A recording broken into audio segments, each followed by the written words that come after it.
Good morning, friends of ESCAP. First of all, on behalf of the Secretary General of the United Nations and my own behalf as his Special Envoy on Disability and Accessibility, I would like to thank for the important invitation to participate in this event. I would like to begin by acknowledging and appreciating the tremendous effort of UNSCAP for the celebration of this decade of persons with disabilities 2013 to 2022, as well as the government of Indonesia for organizing the high-level meeting that will serve as the final evaluation of this decade.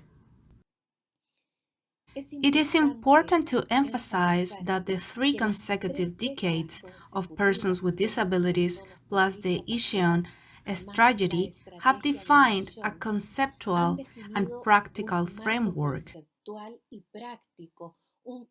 and context for addressing the challenges placed by the human rights of persons with disabilities and sustainable development, and this has been expressed in results such as that most of the countries in Asia Pacific have ratified the Convention on the Rights of Persons with Disabilities and have also taken important steps in relation to universal accessibility and agreements, consultations, and interactions with men and women with disabilities through their representative organizations to improve the visions of public policies. Undoubtedly, this context created by legal and development instruments placed challenges in the present time, which has been complicated for all humanity. For example, facing pandemics, climate change, the progressive aging of the population, as well as the progress of technologies. All these then give us the prospect for governments and individuals to promote these changes. At the same time, if we look at the future, I would like to say that with the years of experience I have in the field of disability, I could recommend that as a backbone, awareness raising by banishing prejudice, stereotypes, and harmful practices, highlighting the merits, abilities, and skills of persons with disabilities. This will bring about the real cultural change that we desire. Secondly, inclusive quality education, which is the pillar and bridge of the exercise of human rights and fundamental freedoms.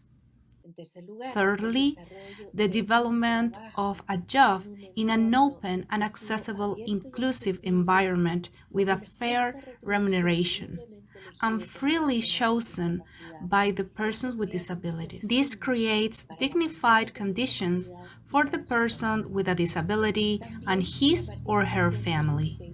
Also, political and public participation, encouraging such participation to reduce restrictions in society.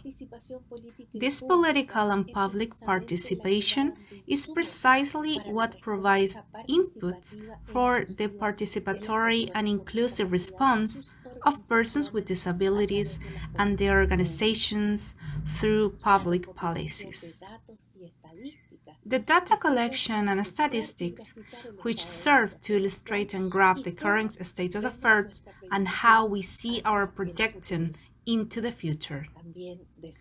I would also like to add that Asia Pacific is a leader in the technological progress of information and communications, and therefore this vanguard must be present in different parts of the world with the leadership I have mentioned.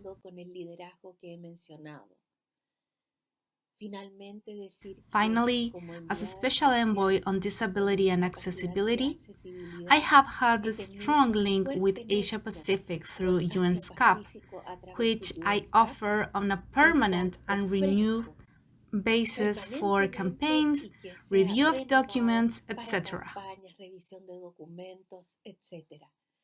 Thank you very much, and a big hug to all of you.